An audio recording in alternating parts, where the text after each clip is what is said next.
Welcome to another episode of the Duke Pod. I have a super special guest today, Mark Quattrocchi. How are you doing, man? I'm doing really well. Nice. Thanks for having me on the show. Yeah, thanks a lot. It's cool that it's like a real estate podcast, but I think your story is like so fascinating, and the fact that I know you, I was like, oh, you got to come on the show, tell us something about your story, your life, all these cool things, and also it's very motivational, right? So you are a motivational person for a lot of people out there. How do you feel about that? I feel pretty good. Sometimes it's like it's also like a weird thing because I feel like I'm just myself and like a normal person.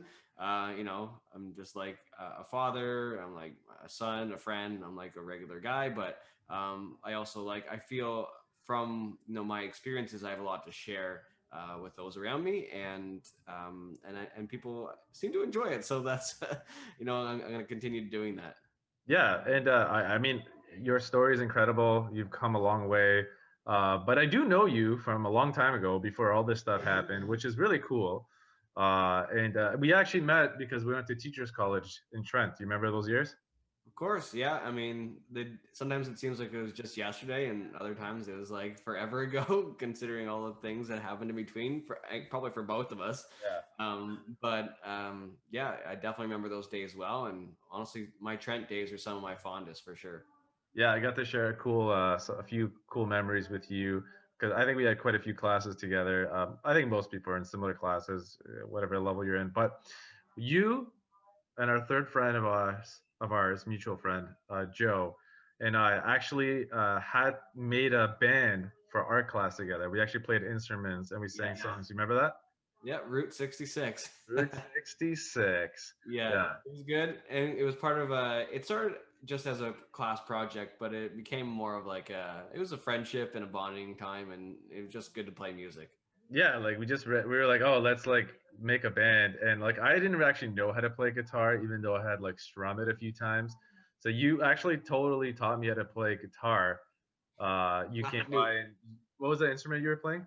I was playing drums, but I knew like a couple things on guitar, but I was playing the drums, and I think we were all kind of learning as we went. You played the what was that called? The little drum. The djembe.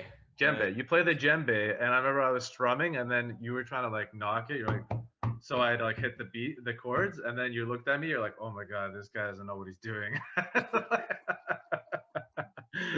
But then you're like, oh, calm down, calm down. A couple weeks was I mean, how incredible how much you progressed in by the time we Yeah. actually had to do the performance was awesome.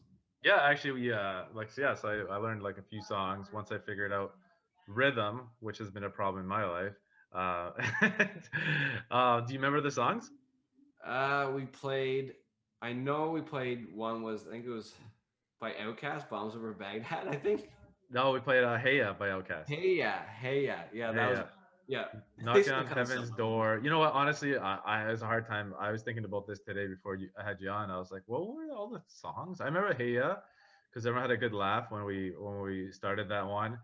Um, and I think Tom Petty knocking on heaven's door, and Bob Dylan, and then Tom Petty was learning to fly, I think. Yep, you're right. That rings a bell. Yeah, And all those things. Joe had no musical ability, so he was the singer. And I think if you remember, that class was like a 1 to 3 p.m. or something, and he was just drinking like vodka during the class. So he Oh had the my courage to he had I the forgot courage about to that. sing. I don't know if you should probably say that. I'll make sure he listens to this episode after. He's the only one that's actually a full-time teacher out of all of us. I don't know if he'll like that, but Yeah, that was fun. And then the other thing I remember with you, other than we got to hang out a bunch more doing just other stuff, get to know each other, was I always remember you in class as someone that had his arms crossed all the time. Like you had like a position. Yeah, I can only imagine that when you're writing this book or any classroom setting, you're just lean back and cross your arms anytime you're like thinking or something. just lean back to think. Yeah, yeah. I remember always looking at you at the beginning. You're like, this guy's always got his arms crossed, you know? Oh man, And I Well, that's actually, good. to backtrack there, I want to clarify that you and I were not drinking for that presentation. That's true. We did not. We probably celebrated after, but we there's no way someone like me who could barely play the guitar could have a drink and then perform. You know, like I was so nervous. Yeah, but that was a good time. That was a good time. And then since then, we've gone on to, damn, we're like, you're a father, I'm a father. We Yep. have our lives. And you actually wrote this book. Um, Tell me about the book. Yeah, so I actually have a copy right here. It's called The Cycle of Life, The Power of Saying Hello. And it's basically about my bicycle trip around the world from China back to Canada. The trip itself took me 2 years through 40 countries and 5 continents. It was awesome. I got to experience some incredible cultures throughout the world. I also, got a great lesson in how to fix a bike. Um, and essentially, it was a personal journey. It was a journey I also wanted to use to give back. And as a teacher, we went to, we did our Bachelor of Education together. I was teaching for 2 years in southern China on the island of Hainan in a city called Sanya. But it was actually a number of years before that where I had this idea, even before, I met yourself, I had this idea to ride a bike around the world. And it was a number of years of kind of dreaming and thinking about it. But when I got the job in China, I had a 2 year contract. I knew after I finished that job, my goal was to kind of set out on this adventure back to Canada. Because I knew I wanted to ride a bike around the world. I just didn't know where, didn't know when, how I was going to do it. Um, but eventually I kind of set the date, and that's when kind of all the wheels started turning towards that goal to kind of go on this bicycle adventure. I was able to fundraise over $50,000 with education. Yeah, a lot of money, and that was actually a thanks to friends and family to build schoolhouses along the way. And so it was really this all-encompassing trip. It was a trip with purpose. But in the book, the power of hello is kind of like the main message there. What I'd like to inspire with the book is at the end of each chapter, there's sort of these inspirational bits that are connected to what I'm kind of experiencing on the road. And the main thoroughfare through all of it is just connecting with people, saying hello. And what really did get me through the trip was actually meeting people from all walks of life and sometimes experiencing kindness in the most unexpected places. It was actually over 250 acts of kindness where people kind of share with me throughout the world. What When, yeah, what do you classify as an act of kindness? like it's really dependent on yeah, like the classification is really kind of like dependent on like how I feel about a certain situation, I guess. But I see. So some people didn't make it on the list because they weren't kind enough. I don't know, not exactly. I'm just kidding. I'm sure there is Very some. broad. Like if someone just gives me some water, for example, that happened pretty much every day. I'm not like multiple times a day, or let me like fill my water bottles. I don't I'm not counting that. But what I'm talking about typically is, someone like welcoming me into their home instead Yeah. of like camping outside or like offering me to sit with their family for dinner or like pay for my meal for no reason, just they want to like chat with me or Yeah, I like think I think yeah. when you're going around like on the bicycle around the world, like I started reading your book, I got through I want to be honest, I didn't read all of it yet because I only got it like a few days ago. No, you're But fine. my free time is after two kids and a full-time job is between 9:15 p.m. and 10. So I read half of it though. And Good. Yeah. most people are like, I would imagine most people are like, where are you going to sleep at night? Like you must be in the middle of nowhere a lot of these days on the road. And you would just knock on people's doors or you'd say hello and they'd invite you over or they let you camp on their land. But a lot of times they let you sleep indoors or something like that, right? Yeah, and that was pretty much from, I mean, the bicycle was in many ways an open invitation. And, I have all like, my 4 bags and my tent on there. And so I never went into any situation because I was typically going through some pretty, challenging places throughout the world, especially in the first half of the trip. And so, and in many ways, the second half too. But depending on where I was in the world, I wasn't expecting, someone to like roll out the carpet for me and give me a bed to sleep in and, all those things. I kind of went in hoping just to simply cook my meal and camp somewhere, that I wasn't going to disturb anyone in the night, kind of thing. Nothing worse than, basically trespassing on someone's land and then them finding you and telling you get out of there. And so I was looking to avoid that, and that never really happened because I always asked. And by asking, it allowed me to kind of open up that conversation and meet people throughout the world. Yeah, and one thing I found that was pretty cool is that you try to learn a few words of the language that you're at, right? Whichever country, and I think people really love that when you make an effort on their own terms. I know that in my business with real estate, if I meet someone that's Chinese, I might say ni hao, or and I enjoy that. But when you're out there in the world, like, and you're trying to, you're really relying on people. Like, so I bet you sometimes you could have been in trouble if they didn't offer you like a place to stay sometimes. Definitely. Oh, it's I mean, like pouring rain or something. exactly. And there was many examples, like even like where I sometimes at one point it was like pouring rain. It was like February in Turkey, and just was one example. And I just needed to get out of the rain, and there was happened to be like a motel there, and I went in. I was like, okay, maybe I can like wait till this rain stops, pitch my tent out back, or like just like catch my breath really. And then I went into the motel, and then they just gave me a room. And so like that, you don't experience that every day. I didn't ask for the room, You, but I think they saw I was soaking wet and having a bit of a bad day, and so many times people came to the rescue, and went above and beyond. in Turkey, they didn't. They gave you a room like for free, like. Yep, for free. It, Yep. so your thought process was, I see a motel, it's like crazy outside, I just need to get inside, and your first instinct is you're gonna ask them to pitch a tent in the back instead of just asking them for room. So I mean, so essentially that's my thought process. Is like, oh, they have like space, I can just like pitch my tent in the back, maybe they'll charge me $5 or like something like that, because my budget every day was about less than $10. Now I ideally free camped and spent most of that on food. Right. I was basically burning calories like crazy. And so it was basically that was I never thought about it that way, but that is my thought process. There's a person that has a hotel or motel, and I'm just, or guest house, and that Yeah. happened more than once, trust me. Don't forget, when you do one of your public speaking events, you could use that as a joke, okay? Yeah, For the future. I'll remember that, because sometimes it became so normal to me, it's sometimes people are like, what are you thinking? But Yeah. So when you started, you mentioned that you had a set date when you started the bike trip, right? So quick question here, and then the second one being like, one, did you leave on the day that you actually intended, and you actually left with basically no training, no physical training, riding a bike? I mean, you know how to ride a bike, but you weren't like, oh, I just did a whole bunch of 250-kilometer like just random like trainings just to like get my body going. You just took off and left, right?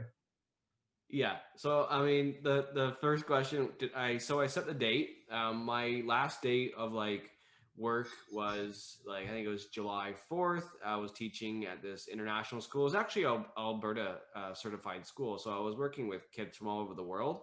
But I know I finished that job on like the Friday. I think it was like the 4th.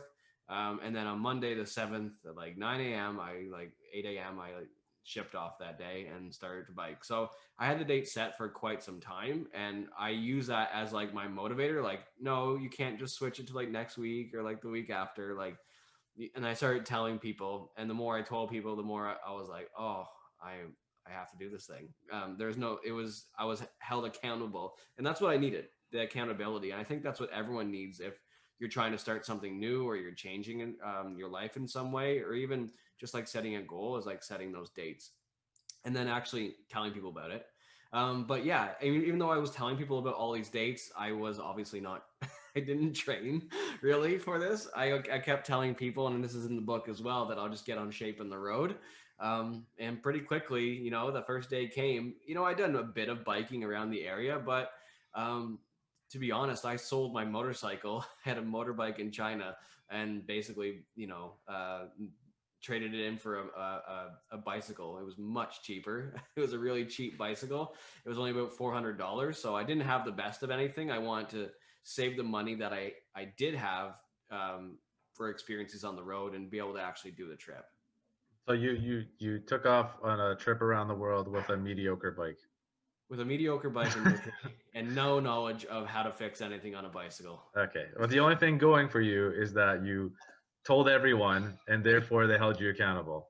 It's a good Yeah. tip for So people. yeah, exactly. And I knew that, it was just going to be me. And so it would just be me, un- understanding that this was maybe not the right thing I should be doing, or I should have trained, or like, it was a lot of me questioning myself at the beginning of the book and being really sore and miserable. No, but you know what? That's just how life is, I think. Especially like you hear about these people doing these crazy stories, something really motivational, something that like alters their life, and you're not gonna learn everything beforehand. You're not gonna be fully ready. Like you're gonna learn a lot of it on the go. For sure, you gotta have a positive attitude, right? And just expect that you're gonna have bumps in the road, right? Yeah, and it's not that I intentionally didn't want to train or learn about bicycles more than I did. I was full time busy with work, and I mean I was just trying to prepare, just to get the gear itself while living in China was an absolute, it was really really wild to be able to do get everything together to simply get going. So Oh, that was like a mad scramble, like to like figure that all out, and like, or you did the best you can, but still, there's a lot of work. it was like a lot of work. I had to rely on a lot of people, around me that like could order me in the things I needed to get that I couldn't get, in the local area. There was like a bicycle shop or two, but it wasn't like the stuff that you need for cycle touring. And like from like camp stoves and like that type of thing. There's not a lot of camping that went on, where I was in China. So, or in China in general. So it was more of like, making sure I can get the supplies that I need, and then kind of getting the things I couldn't get along the way. Well, what do you say to people that are gonna plan something where they need a lot of gear? Like, do you have any advice for them in that Yeah, perspective? you don't need the fanciest of everything. That, like, I would say if you are gonna postpone your adventure or even like a trip or something like that. Obviously, we're in COVID times right now, but like in the future, like it's you don't need the best of everything. I had the best of nothing. And so I made it work, and things will break, and things are going to go wrong no matter what, especially if you're doing some sort of long journey or trip, or even if you're embarking in a new business or a new kind of adventure that way. Then I mean, things are not always going to go your way. You don't need to have the best laptop. You don't need to have the best webcam or the best like microphone or like setup or whatever. What you need is those dates and that time and that determination to move forward. Right. And I think obviously there's going to be bumps along the way, whether you're doing a bike trip or a new business. Yeah, that's really important that you said that, because it is all about motivation and just pushing yourself, right? Doing something uncomfortable and trying something new. But actually, on this topic, before we move on to something else, if you had to say two or three items that were the most useful during your trip, do you have something? What would you say? uh Like you couldn't definitely live without it. definitely. Well, actually, in terms of like actual daily life, like it was a Whisper Light stove from MSR. So it was just like a little camp stove. Like it's about like this small, so tiny. It fits in a little bag. It kind of folds up, and with it, there's also a gas container. So I knew I could find gas or like some sort of fuel. It's not some special like compact propane thingy. I could just fill it up at a gas station. And so I used that. And honestly, I could cook my meal wherever I was in the world. I cooked a ton of pasta. And ate the same kind of thing every night almost. So, number one, definitely that. Other things, in terms of like gear, like you don't need like a fancy like pillow, all those things. I actually just slept on a sweater or my towel for 2 years. And so like obviously I wash my towel when I could. And so it's like you don't need the fanciest of everything, as I'm saying. But one thing I really did appreciate was like just a nice small full roll up ground mat. Because I spent a lot of time sleeping on like rough surfaces or like cement or like ground or like so random throughout the I'm world. And then sure. like even on like a person's roof, like and so like it was always nice to just I could rely that it was going to be semi soft and I could get to sleep. Um, and the last one will be like this is like my like greatest tech that I had with me was I had a GoPro at the time. It was a 3 Plus, was like the newest thing out. I think they're on like I don't even know what they're called now. How many they're on? Probably like 6 or some sort of different name. But it was really cool to document my trip that way because whenever I had enough battery, whenever it was charged, I would just hit a button. It would film for like 10 seconds, and then maybe like a couple days later, I'd film for 10 seconds. And then I kind of put that all together into a video. And for me, those are the memories that kind of bring me back. And when I'm like kind of looking back at writing this book, I'm using my journals, to kind of bring me into that moment, but also the videos to put me back in those spaces. Yeah, that's amazing that you collected a lot of those. Yeah. Okay, so your route, you went through China. What was your general route, if you can tell the audience? So my general route was starting in China. Obviously, not the typical starting point. I would say a lot of journeys that people do would start from like I find a lot of cycle trips. I'm not like the only one to do like a long bike trip by any means. There's a tons of people before me, and there will be lots of people afterwards. But like typically, people would start from like tip of Alaska. Like a lot of people do like Alaska all the way down to Argentina. So many people would start in their home country, like Canada, United States, somewhere in Europe, or wherever they're starting in the world. I met some Asian cyclists, some Japanese cyclists as well. So typically, you start from your home and then like come back in some way, or like go to a certain point. But my goal was from because I was working to start and basically head west. So obviously the wrong direction, but and so I was heading through Asia. I went through China, through parts of central, what they call like the stands. And then eventually found myself down in India, which was not like the intended route. And that was because of like visa restrictions. So things were always changing. I never intended to go to Europe on the trip. I thought when I actually planned the trip, it was safe to go through Syria. And so that quickly also escalated and changed on my route as well. And so, that part of the Middle East wasn't possible.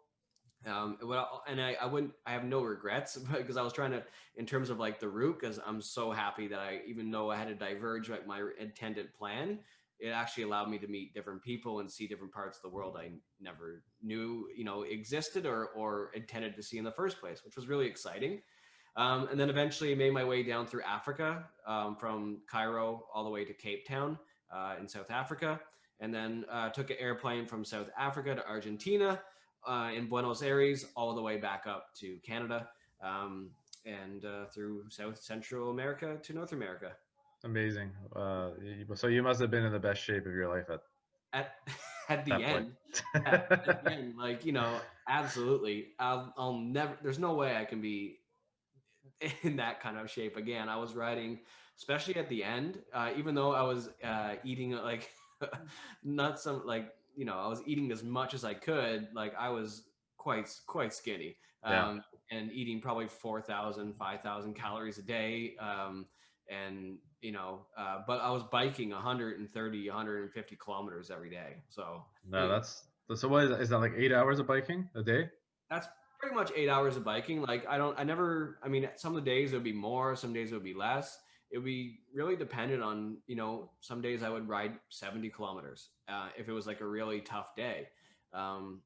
Sometimes it really depended on, how far I needed to get. My longest day was just under 200 kilometers, which is a lot when you have like a 80 to 100-pound bicycle underneath your feet. And so definitely, I think I had a really great tailwind that day. So Yeah, no, that's awesome. I mean, like I said, you must have been in great shape, and yeah, you met your current wife in China, right? yeah, Eliza, I met her. She's very lovely. I met your daughter recently too, so she's very nice. And then you told Eliza that you're going on this trip, and what, she was your girlfriend at the time, but what did she say when you told her about it? It's actually one of the. I'm glad you asked that because that's like a huge part of the trip, but also now my modern life. Like where I am now in Canada. And so yeah, one of the first things I said to her when I set out on this trip was, "I'm going to ride a bike around the world." I think I was trying to impress her Mhm. in some way, but One out of every like five girls says, "Okay, I'm impressed," and then it worked. they're like, "Get." Um, Just but kidding. we were out, and I was introduced to her by one of my friends, and I don't know, at the time she's probably like, I don't know what this guy's saying, but I think um, you know she knew that it wasn't normal to have that as a dream. I think as an idea that you wanted to do. But over the coming months as we spent time together, it became more and more apparent to me that I had like this other thing in my life that I also really wanted to pursue, and was our relationship. And so that was a really difficult thing, at the beginning of the trip and throughout the trip, because we decided that we were going to stay together. And she visited me on the trip in Italy and South Africa, but it was honestly really hard on her, probably more so than it was on me. I had a lot of time to think about it, but it was also always that distance that separated us. But she stuck with me through the whole trip. Um, I actually proposed to her on the trip. It was a really romantic part of Mm. the book, um, but I'll leave that if someone wants to read and check that out. But Yeah, we gotta leave some of the good stuff in there. We can't talk about everything. exactly. And so yeah, so she stuck with me. Now we have a daughter. We got married, and we're living together in Canada. And so we've been together for a number of years now. And yeah, our daughter's about just under 2 years old. So more comfortable life together here now. And sometimes we do remind each other, of the days where we, used to miss each other so much. Now we see each other every day, especially with COVID. Yeah, she's telling you to go on a bike ride soon or something. No, but I have a fun theory about this because, like, you're saying you're gonna bike around the world. It took you 2 years, right, to come back to finish your goal. It's kind of like you're going to war, right? Like you're going to war, and Elisa's like, okay, if he survives this, I'll marry him. And then you came I don't know. back all chiseled, and then you're like, oh, let's get married now. It'll be like this forever. Don't worry, babe. And then you got it done. Definitely. Survive the war. Yeah, definitely. I wouldn't compare it to going off to war in any way. I was like more of like a choice in my opinion. Well, But I mean, you're I gone for a understand. long time, right? So, Yeah, and I think and if we can get through that in the distance, and honestly, I think we had some of the conversations that we had, um, and because we are so, for example, like in our own, space and time with each other, that there was none of these other distractions. We could just be our true, authentic selves in many ways, and so I feel I got to know her more because of that, and there wasn't all these other distractions going on around, and when we were able to have conversations. yeah, there was a part in the first third of the book. I think you were maybe just after Afghanistan or something, where you really had like a desire to quit, and then you called her, and then she was like, "No, you're not quitting." Like that's incredible support. Yeah, and obviously she, in her heart, though, she did want me to quit, and I won't tell like the details of like how what made me want to quit in that moment. There was many times where I wanted to give up, but there was kind of some turning points within the journey where I was like, okay, I could actually quit now, and no one would judge me. And so like I could kind of get out my jail out of free card, get out of jail free card.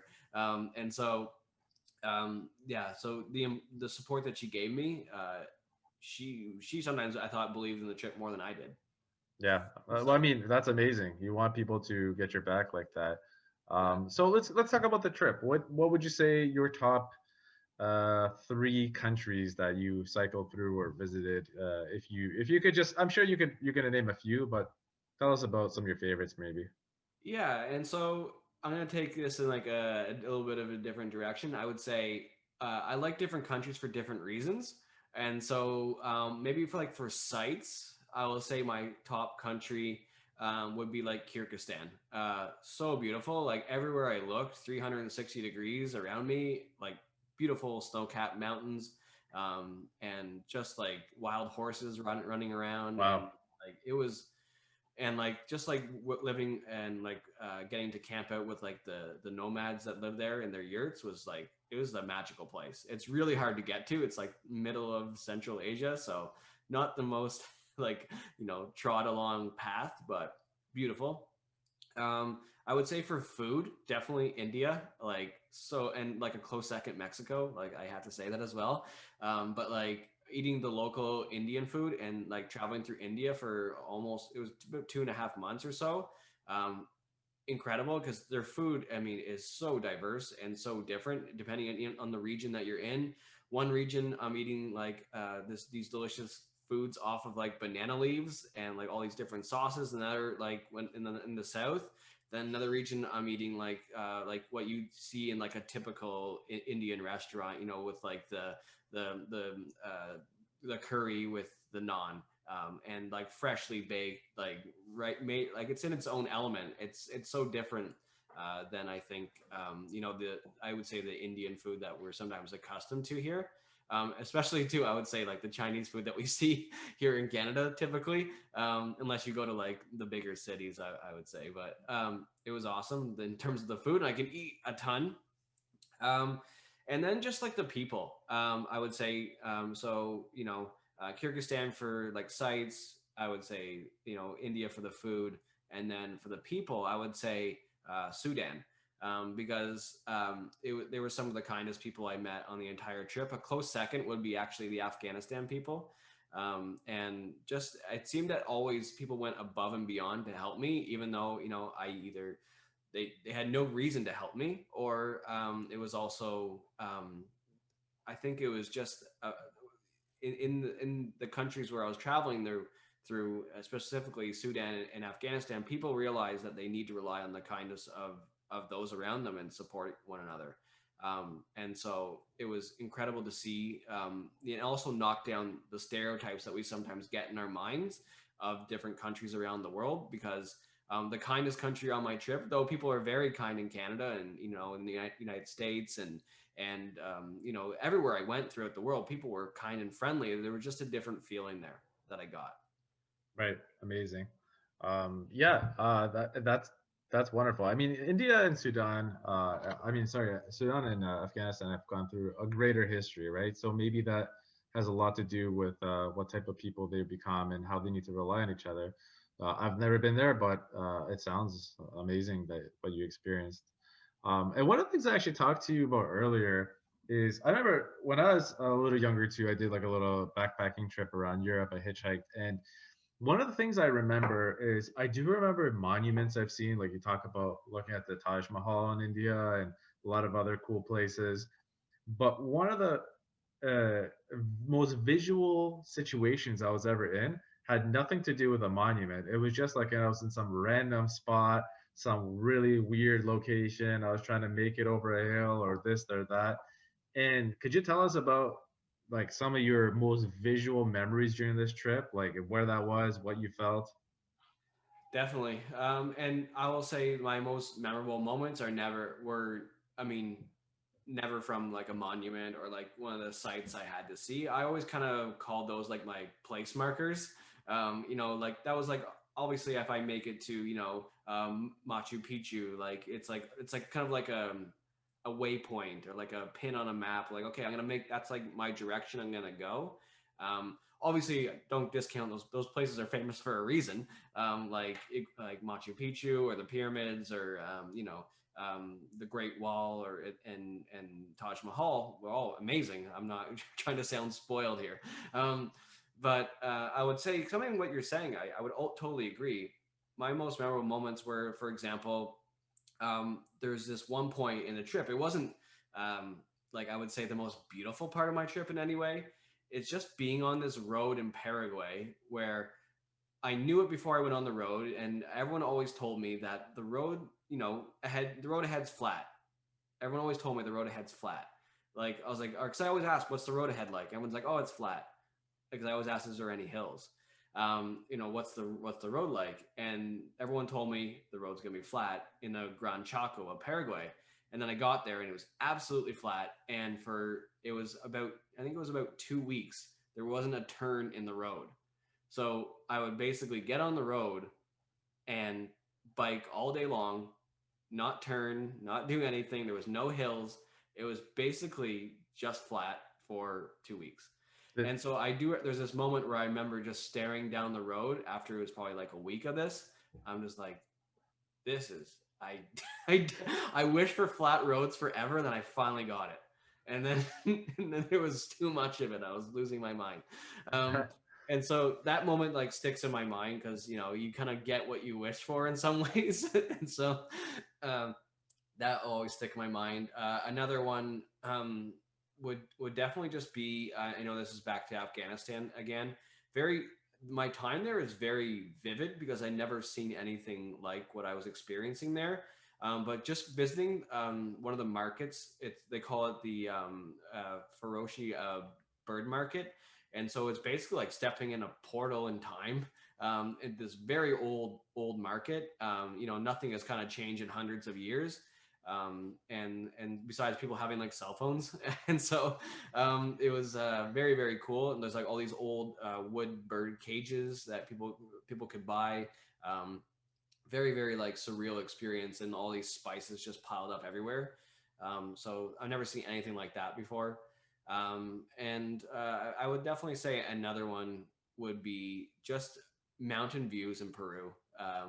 And and even in the Amazon too, not mountains, but just like the different example there, the kind of the other side of it. But just getting to the top of a mountain in Peru, where I probably biked up for all day long. I would typically start at the bottom of a mountain. It seemed in Peru at the beginning of the day, and then I would probably by the end of the day, probably 5 o'clock, I'd be making it to the top, and then ride down for about another hour or so, 2 hours, because some of the mountains would take me 60, 70 kilometers to go up. Um, and so I just bike uphill all day. The only thing I had to do all day was bike uphill. And so I would just like pedal like so slowly, and like cars would go past me so slowly. And it was just like everything happened in slow motion. But and sometimes I could see where I started my day, which was so soul crushing, but also so rewarding in some ways because you could see all the switchbacks. Um, and so just like there's not one specific view, but just like getting to the top and knowing I accomplished what I had set to do that day. Right. That's amazing. So, what do you say to people that want to do like a trip like this? I would say whether it's a trip or not, or like whether it's like setting a personal goal, it's like back to the beginning of our conversation is to set the date, and work towards those little pieces every single day. And I also what I also say, tell people about it, because I think if you're authentic in your dreams and visions and goals, and then people will actually respond to you. Don't expect everyone to like believe in you, but they'll give you their advice. They'll tell you you're not thinking straight or whatever, or like they'll just laugh. Especially with my bike ride, I got a lot of laughs. Like, okay, whatever, that's fine, I don't care. Like, but I would say if you do want to do like a big long trip, or like even like start your life over in some capacity, I think COVID has actually made a lot of people think about, what am I doing? What's Mm, next? It's kind of shook a lot of things up for people. I know a lot of people have moved right now. You're probably seeing a lot of that in your industry. yeah, a lot. A lot of movement, a lot of shuffling about, I feel like. And so I would say it's to, critically think about what your goals are for the future. And you're only also going to live once. So, I mean, I know, Filip, you did a lot of travel as well. I know you spent a significant amount of time in Mexico and other places as well. So, I think it's like taking the time to really reevaluate what you want to hold true and in your memories later on in life. Because obviously, I can't do a bike ride when I'm like 85. I'll fall apart. I barely did it when I was 26. So, and so it's like thinking, what kind of memories do you want to have in your memory bank for Yeah. later? I think one of the important things to think about is that people are often if you look at modern timeline, people are trying to get married in their 30s, have kids, whatever. So, doing something crazy younger in your days. And then, when you get into our position, I got 2 kids, you got 1 kid, like all our free time is just making sure, playing with the kids, entertaining them, feeding them, making sure they survive. And, and, life is not what it was 10 years ago where we can do something crazy. So, yeah, when I've done my trips, even some of them were like sometimes a little uncomfortable, this, that, the other. I really am fond of my experiences. I'm sure you are, especially now. I feel like I'm ready to have a quieter time in my life and to let my kids grow up, have a good life. And I don't feel the need to do something crazy. So maybe that's like advice for people that, want to do something crazy before things get a little bit calm in their life, right? Yeah, and now this is what I want is to be spending time with family. This is my next adventure. It's a different type of adventure because this is kind of I got the other thing, I don't know how to say it, like out of my system, but it's Yeah. also um, it's allowed me to really think critically about how I can inspire other people to kind of set out on those, whether it's a trip or it's like a new adventure in their own everyday lives. I'd actually be curious for you. I know you asked me about what are some of your more memorable travel moments or views or sites. What are some of yours? Yeah. So I mean, I have a lot. I did. So for example, like I'll give you some of the things I think about. Like I've been to lots of places, monuments, seen statues. But when I was in Mexico City, I actually went to the main bus terminal, and I wanted to take the bus to the Xochimilco pyramids.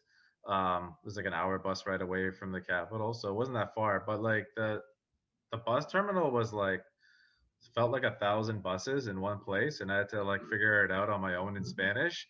That moment right there, and getting there, and like coming back on my own, and then coming back on my own to the next place, like that was like such a crazy experience. I had to like run across like 10 buses. I'm like, is this my bus? ¿Cómo estás? Xochimilco, sí, sí. Like, so like you have like lots of these like random experiences like that, or like climbing a mountain in Barcelona, or going to, like, for example, in Asia, like you go to like Bangkok and you see the streets, and they're so colorful, and the people are different. Or you and I, we both went to South Korea, not at the same time, but how colorful all those buildings, eh? Like so many lights everywhere. So I really do think about the experiences of just walking into places, what you're thinking, meeting people. And of course, I've been in the Great Wall of China too. Like that was fantastic. But getting there is cool, like walking through the streets. Um, in your book, Mark, I know you have a website now that people can go and look at some of your pictures, right? What's the website? Yeah, and so if you're really interested in photos, so it's right there. It's on the back of the book. It's markqspeaking.com. And so it's, I mean, the website specifically is dedicated to if someone's interested in having me for a motivational speech. Right now, obviously, those are all virtual online. I do kind of leadership workshops as well as public speaking lessons. And I've been speaking for a number of years professionally about about my bike ride, about like leadership development, those types of things. And so obviously that's part of the website, but also has some great photos. And so for every chapter of the book, if you flip to chapter, let's say, I'll pull one up here. Chapter 20, I don't know, let's see, 20 or 32, let's go with 32, will be like Colombia. And so you can just see all of the pictures from Colombia. So it's kind of like the way the book goes, it's kind of chapter by chapter. And so if you want to see pictures from Paraguay, then you will look at Paraguay. If you want to see pictures from Kyrgyzstan or China, there's a number of different chapters on China. So I think there's 3 at the beginning of the book. And then so you just kind of follow along, really. It's kind of like a follow the adventure through visuals. If you buy the ebook, though, for example, it's really easy. Obviously, if you're reading a book, you can't just hit the button on the book. But in the ebook, you just click the chapter title, and it will take you right to the website. So Who does the lots of voice? Who does the voice for the ebook? so I don't have the audiobook out right now, so I think it's people's personal preferences on their if they have that feature on like their Kindle or something. Okay. So I'm not sure. I think you can pay for like whoever you want to read your book. Really? I I don't know. I don't know. I don't have a Kindle. I don't know how that works. So I think there's some features that will just read it to you. But I think if in a couple months I hope to have the audiobook out. Okay. Something I'm kind of working on in the background right now. Yeah, so I got to tell you something really nice because I started reading your book just like 3 days ago, got halfway through it, and I found it's actually pretty easy to read. It's like an adventure book, and it's very motivational. But yeah, good job. Like you wrote a book that's like very easy to read. Like I was hooked. I'm like, okay, let's go to the next chapter. Let's see It what it else is happening. it reads pretty quickly, and that's the way I wanted it. I know how I like to read a book, and so I helped kind of design the book itself. So for me, when I'm reading a book, there's nothing worse than me feeling like I'm stuck on a page. And so I'm glad you mentioned that because there is a lot of thought actually put into how I designed the book. In that I want people to not be squinting their eyes, so the font is fairly large. And it's only about 12 point, but sometimes you get a book, it's like size 9 and you can't even see it. You have to hold the book close to your face. And then so I feel it's fairly easy to read. It also reads pretty quickly. And you're kind of jumping to the next chapter. Most chapters are like 6 pages, I find, because I'm going from like country to country, and with 40 some countries, there's only so much I could get into every chapter. Yeah, absolutely. And I like your style, how at the end of each chapter you dedicate like a page or two for some kind of like some word that you thought was important or associated with what you felt. Like I was reading a chapter yesterday about the word stoic, how you were talking about how you can't really, you just can't be concerned about some of the things that are out of your control. Exactly. You can with I'm a huge fan of Stoicism. I actually have one of these books. I read it every day. It's by Ryan Holiday. It's really great. It's Oh, wow. called the Daily Stoic, and it's I picked the right word to mention. yeah, exactly. How do you know? We didn't actually talk about that before. So, and like each day is just like, this is a plug for his book. I mean, I don't get any royalties for that, but like every day is just like a little snippet. And I think Stoicism is really, it's really vital. Even it's not some old dusty thing like from the past. It's actually really vital for our modern world because there's so much thrown at us every day, and there's only so much that we can actually control. And so it's controlling how you react, but also controlling the things that you actually have the means to, have power over. Right. And that's your personal decisions, your personal reactions, or non-reactions to things. Yeah, like you can make a stoic decision to make sure you say hello to everyone that passes you by, right? Yeah, you can like, this is my thing. This is what I do. I say hello, and you don't need to get into it with them. You're just saying hello. You're being friendly. No, I actually, the title of the book, I didn't even know what the title was before, obviously before you posted it. Like I wasn't sure, obviously it was going to be something about you, but I love when people say hello to each other because I hate even just a simple like two people cross paths on the sidewalk and they just don't say hello to each other. Like I don't understand why people don't just say hi.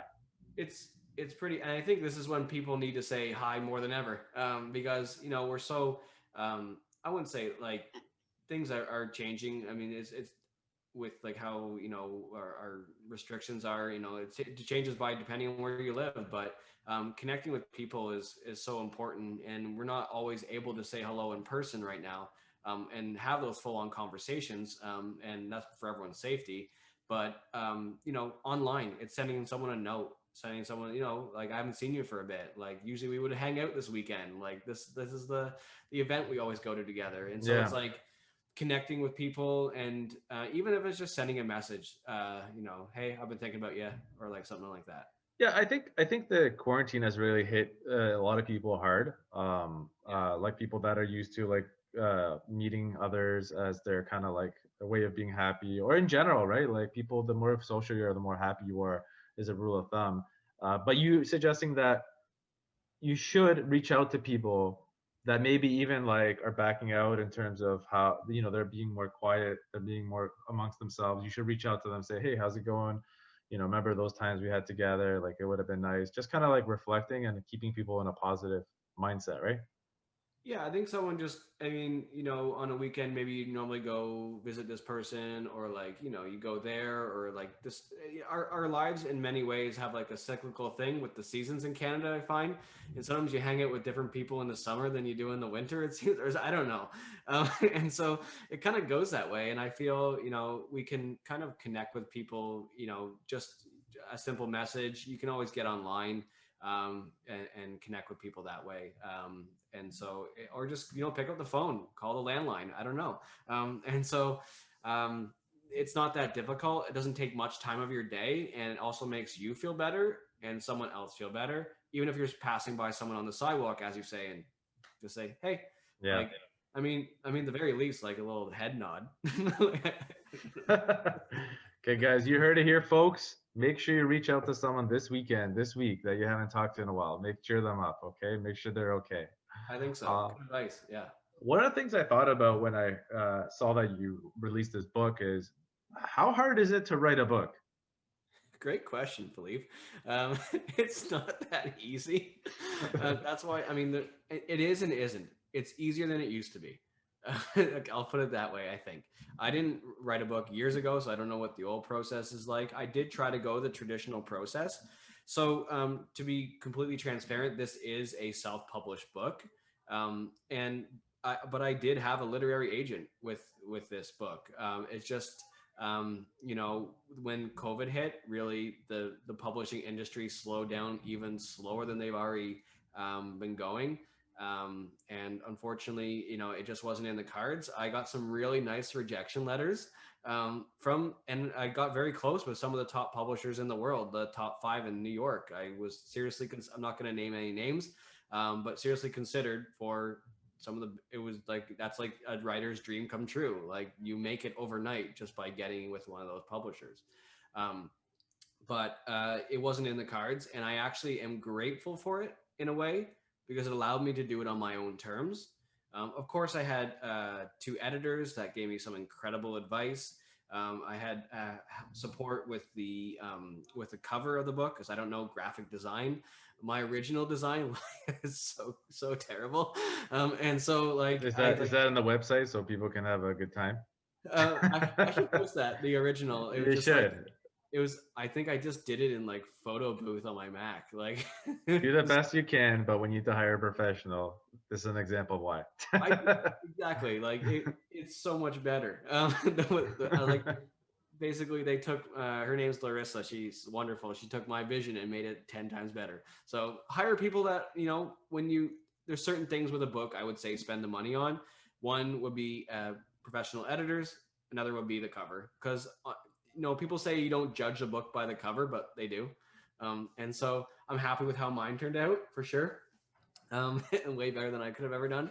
I mean, publishing a book for me, a lot of it, you know, it's been done for a number of years, the actual book. So it took me about 4 years to actually get it out into people's hands. But the actual writing, the majority of it has been done for probably over, you know, over a year and a half now. And so obviously when I went to go publish it with Amazon and through myself, I was, you know, looking back through it, and, you know, a lot of edits, and, you know, originally the book was over 100,000 words. And so it's actually about 80,000 words now. So a lot of stuff didn't make the cut. Sorry to anyone that like thought they'd be in the story, or like, or like didn't make it, or like, I don't there's know so if you many had to things. apologize to anyone, but I guess Yeah. there's some behind the scenes stuff we'll never know You know, about. it's not even like that. It's just like not like good enough to be in the book. It wasn't like that. It was just like flow. A lot of times, like some chapters were too long. And I, Yeah. talking about readability, that's kind of some choices I had to make. And I mean, I still have those memories and stories. They're not gone away. It's just, um, Yeah, but how does fun? you couldn't make an art and war, you know, book where it's like 1,500 pages. Like, no. So I want people to read it. I want people to be able to like hold it in their hand and not feel tired. And so I It's was not heavy. 80,000 words is what a typical nonfiction kind of story like this kind of Yeah. is around. Good. Congratulations. That's awesome. And one of the things you mentioned is you mentioned, like we talked about, joked around hiring a professional when you need it. These days, people hire you for motivational speaking. So tell us, what life has transitioned after your cycling trip. What are you doing now? What's in future for Mark? Yeah, good question as well. Thank you, and nice transition. Was but I think a lot of what people are hiring me for to do now is either virtual presentations. I'm quite comfortable with delivering specifically during COVID now. A presentation online, and it's very visual. And a typical presentation for myself that's 30 minutes to 45 minutes would I'd be close to 200 photos. So I want to keep things visual. I want to keep things interactive. A lot of my presentations and workshops are very interactive and not just me talking. I want to hear what other people think. I want to learn from other people's experiences. And I realize I'm just one opinion in the room. So, but if someone actually pursues me to work on, for example, public speaking, then obviously I want to share what I've learned in the industry and with creating presentations and delivering presentations all the way from like doing it virtually to online and in person. And it really depends on what the person needs and wants. It's kind of like almost like a therapy session in some way. Right. It's like, why are you coming to me? Why do you need public speaking? Or like, do you have like some like fear of this, or are you, did you have a bad experience in the past? Well, So what are it's some more, what are some good reasons for someone, like what are some good reasons to hire a public speaker, for example? yeah. So if you want to hire a public speaker for your event, it's because that person is a professional. And so it's the same as someone, creating a cover for a book. You would go to the professional to paint your house, kind of and we can talk about that in a minute. Yeah, sure. Or you go to professional to help you sell your house, or like, I think it's finding everyone has their niche and their like area of focus, and mine would be public speaking, delivering presentations online, in person. And I feel I'm not an expert in this. I would say there's people that have dedicated their lives to it, but I feel quite confident in the realm of teaching public speaking. I work with a lot of young people who are like in high school and have like a real terrible phobia. And I think it's a topic, and it's not actually any fault of anyone's own. It's a topic that's not typically taught in school. You're just told to do a presentation, but you're never actually taught how to do it. You're just Yeah. told the presentation needs to be 10 minutes. It's due March 30th, and be ready to go. You can use slides if you want. That's kind of like what we're told, really. Yeah, I think if you can help the young people learn to present something in their adulthood without drinking a bottle of vodka like our buddy Joe, that is the right way to go. Yeah, and so legitimately, I mean, there is a fear. It's a glossophobia of public speaking, but it's also a lot of it too in people's minds because they were never properly prepared. Right. Yeah. So how can people reach out to you? What kind of platforms do you want to plug in here? Yep. So yeah, the best way to reach out to me would be you can log on to my website, markqspeaking.com. And there's like, if you're interested in speeches, workshops, public speaking, there's all those direct routes, and it basically filters back to myself. Or you can reach out directly at markquattrocchi@hotmail.com. Last name Quattrocchi @hotmail.com. I'll make sure I put your name in in the subject so people. I'll put your email. You want me to put your email in there too? Yeah, you can put my email. Also, my name, Mark Quattrocchi. My main platform will be Instagram or Facebook, so you can just search me there. Picture me on a bike. And so, yeah, that's the best way to reach out to me if you want to learn more about like kind of like that realm, or like even if you need someone for like a specific event coming up. I also do like things like lunch and learns. That's actually been the most popular thing because people are busy in their daily work, but it's like everyone wants to sign up for like 30-minute presentation with some Q&A.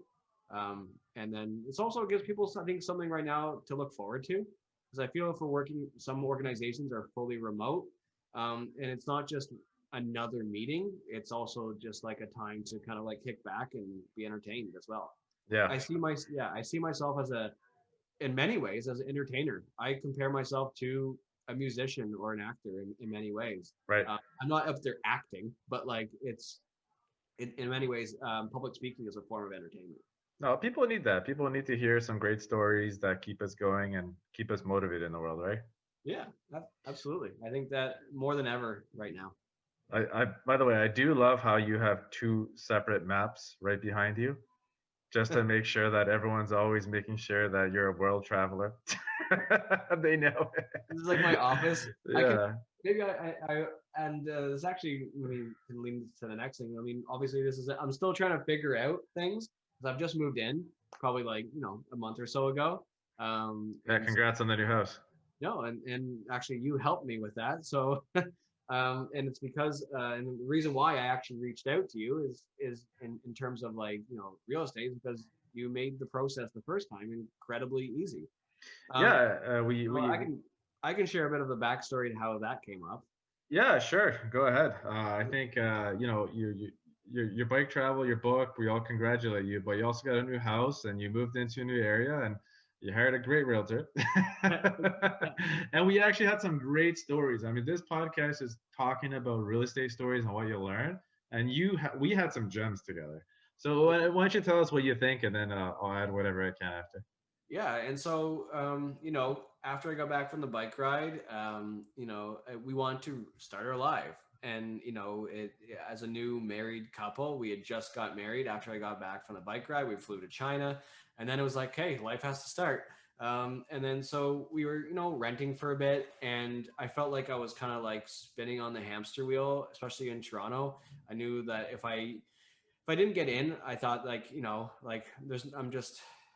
I have the means to get in, and so and I'm fortunate that I had saved and I wouldn't need to go into that, but like I had the means to get into the market barely in Toronto.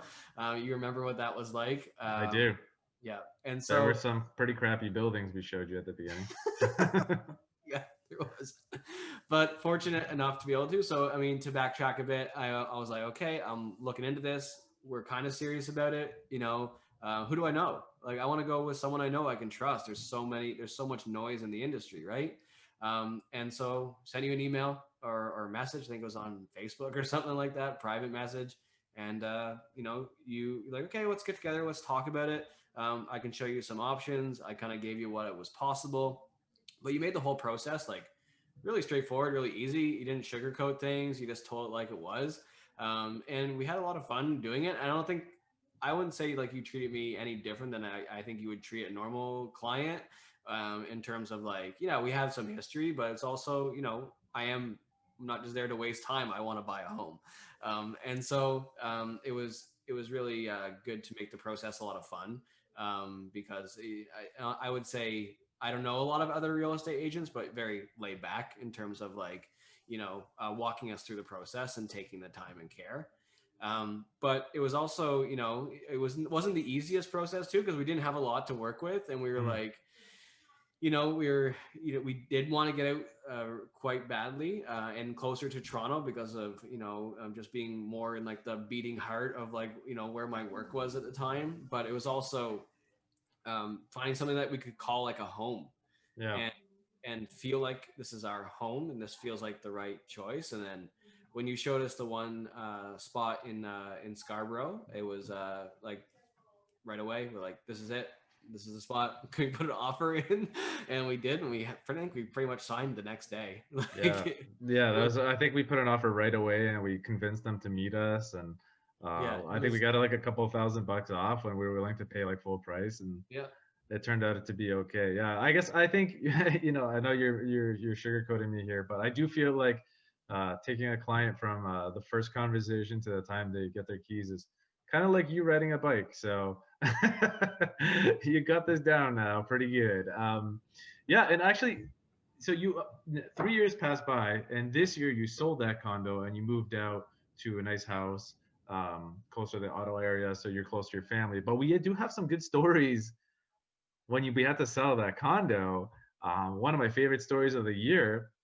I think I actually talked about this story in the podcast, but since you're on here, we can get your perspective. It was a good time. So you have this condo in the Scarborough area, and when we agreed, we made the plan to sell the condo. Obviously, first thing I told you to do was to get it painted. So we made sure we got a professional painter come in. It only cost $1,000 for the whole place, and it really made a huge difference with the photos and videos.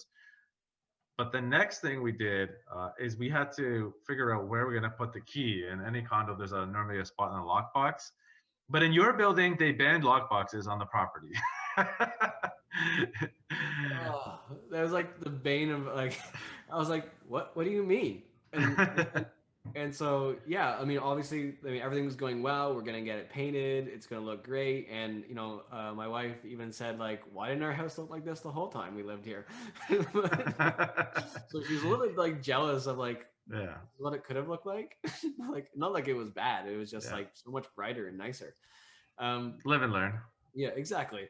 But yeah, with the lockbox, I don't know if that's typical of condos, and you maybe you, Definitely not. yeah. And usually there's like a wall where it's just like there's like so many of them, but I think they got fed up with them being everywhere and people not coming back for them that they just, you know, they decided that there's no lock boxes. But then, it ended up being, the local dollar store decided to. That I got made don't a know good how that business. I don't know how that deal went down between the condo and the dollar store, but it ended up being that was the only spot that it could be located. Yeah. Um, and, it was a legit setup when you went in there. It was all organized, and it was they took business cards and they did everything by the book that I guess you'd do, but they had terrible hours. Yeah. So I went in there, talked to the owner of the dollar store, and all good. You register the lockbox, you put it on a spot on the wall right beside like the Christmas cards and whatever. And but his hours were 11 a.m. to 6 p.m. And you couldn't come before that because it's closed, and you couldn't like pick up the key at 5:30 and bring it back at 6:01, or else it'd be closed. Yeah. So people really had to come between 11:30 and 5:30. And I think And Sunday was 11 till 3, which is like the busiest day probably for you. Like, so so it's like I called you right away. And I'm like, we have this problem. We had a good laugh about it. yeah. Thank goodness there was an Asian supermarket right there, and your wife being Chinese, obviously well played by you, is that she knows everyone in the supermarket, right? And then she uses the online app to talk with them, WeChat, I believe, right? Yeah. And so essentially, like, she became friends. We lived there for like 3 years. She went to the store quite often and, befriended some of the people. She's a very nice, my wife's very nice. So she, we became friends over the years with the ladies at the cash as well as some of the other store employees. And, we just said, your hours are like awesome. They're like 9 to 9. Can we just leave them with you instead? And so unfortunately, you'd already paid to put the lockbox at the other store, but it was like our backup in case this other plan didn't work. And because we were not going to be in the area, it wasn't like I could come by and just unlock the door or let someone in.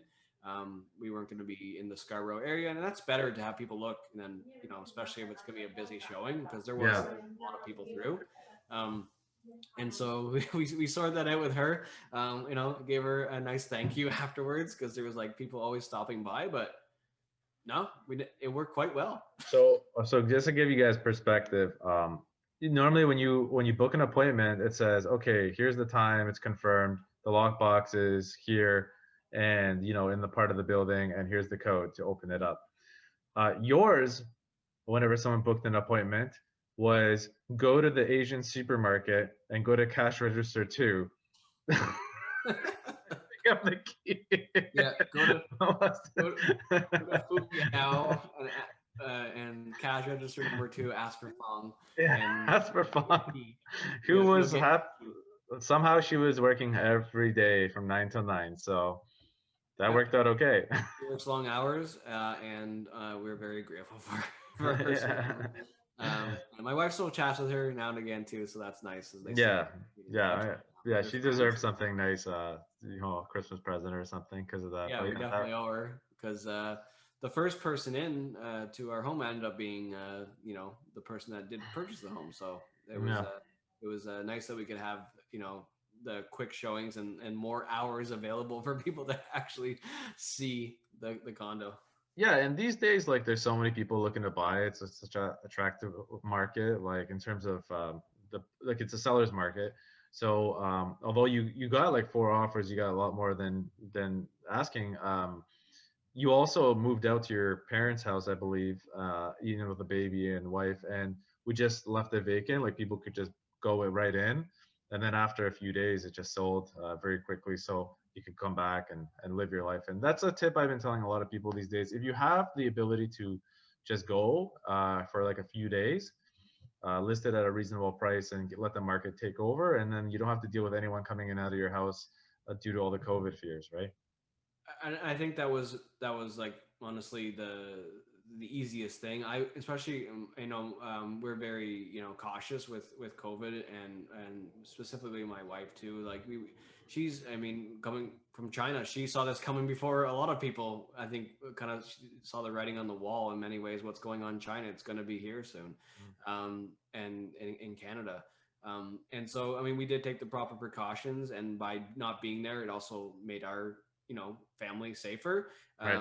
And obviously all in the condo, it was kind of like there's hand sanitizer, there was kind of like leave your business card, so we know it's been in kind of thing. So um, yeah, it was it couldn't have worked out any better, honestly. And then, as you said, we got to go back and kind of live our life for like the next couple weeks before while we made the move. I would also note that we did take a big chunk of things out, to kind of like, there was obviously like there was the bed there and like our child's like crib and like a couch and like a desk, but other than that, like all the little clutter was all gone. Yeah, you do got to declutter it for the best results, right? Like if you can't, you can't, but if you can, especially if you're moving, right, you can just take the stuff and pack it up. Sometimes people have garages or whatever, or your family's close by, you can just take it out, just get it ready for the next place, and then it'll be easier to show, and you'll get more money, and people will buy faster, and that's what you want, right? E- Um, Exactly. And then that allows you to do the things that you want to do with that extra money. yeah, Right? now you're gonna celebrate a new Christmas in your new house, and Yep. actually in the book it says that you didn't celebrate Christmas for quite a few years. I think like 3 or 4 years in a row without your family or something like that. Yeah, essentially, I mean, it was my the it was about 4 years before I was actually probably the fifth year I was able to have like a Christmas with my family, and that was a personal choice. That not that like I didn't want to be with them. It was like I got a job in China, and my longest holiday was typically in the summer, which is summer break or Chinese New Year. I would get a week at Christmas, but that's not enough time to fly back to Canada, do all the Christmas stuff, and then Yeah. back. So it was 2 years while working in China that I missed the holiday, and then 2 years on the bike ride. One was spent in India, one was spent in Peru. So it was just a bit of a different time for me. And then it really makes you appreciate, as I'm coming back to Canada on the bike, really makes you appreciate all the things that are what we consider normal. Yeah. And so it kind of like you're looking at old things with new eyes, and it's I think sometimes it doesn't mean you need to go move around the world to appreciate Canada. I think it's just a matter of perspective. Yeah, just appreciate where you live. But now, congratulations, you get to appreciate Christmas this year with your family in your new house. Yeah, I think it's going to be a blast. You know and what you're that's going to get, Amelia, already? yeah. We have some of our all the shopping's pretty much done, Excellent. but yeah, I'm sure you. With little kids, this is like her. I guess this is her second Christmas, so she thinks she knows who Santa is. So she calls him Ho Ho. So it's kind of funny that yeah, we're developing our own traditions now that I kind of look back on with my family. So it's kind of melding those things and developing your own ways of doing things. So it's good. Awesome. Awesome. And I'm I going to owe a say, lot of, just to say again, I owe a lot of like, where I am and just like the comfort of my family to yourself, being able to make the process easy and straightforward, but also helping us to get something that we wanted as well. Well, Marcus, so you're a past client. You're actually going to get a very nice Christmas card that I'm about to send you in the mail. So you'll get some nice pictures, and I want you to send me a picture of the whole family at some point, whenever you get a second. It's coming. Don't worry. All right, Mark. Thanks a lot for being on the show, on the podcast, and we'll look forward to hearing more about you and what comes to you in the future, and keep in touch. Thanks so much, and it's been great being on the show as well. And honestly, you asked some great questions, and it's some questions I normally don't get asked. So you're good. Promised you I would do that. Yeah, pulling those things out of me. And so this is one of the longer, in-depth conversations. So thank you. All right, Mark. Take care. Thanks. The way you don't show video on this, right? Yeah, I record the video, yeah. Oh, you do too? Okay. I guess I could have put on a nicer shirt. Do you want to? Because I was thinking that if I feel like it's a good episode, I'll put it on YouTube after. Sure. Okay. Maybe I should I'll put on a collar shirt so I don't look. Do you want to go shirts off? Yeah, no shirts. Yeah.